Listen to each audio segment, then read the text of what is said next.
What is the principle of conservation of energy? According to the principle of conservation of energy, energy can neither be created nor destroyed. It can only be converted from one form of energy to another. Suppose we punch the table. In this case, we are applying our physical energy to the table via hand. It produces a sound which simply shows that mechanically energy we have applied through our punch has been converted into sound energy.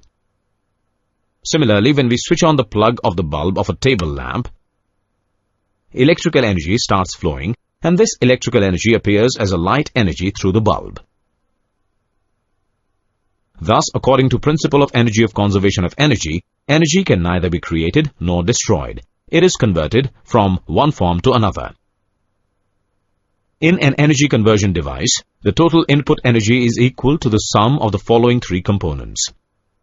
Thus, with an electromechanical conversion devices, the energy balance equation can be written as energy to electrical losses plus energy to field storage in the electrical system plus mechanical energy input is equal to the electrical energy input.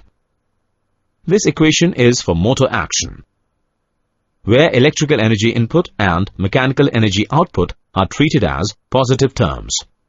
As in case of motor, energy is converted from electrical energy to mechanical energy.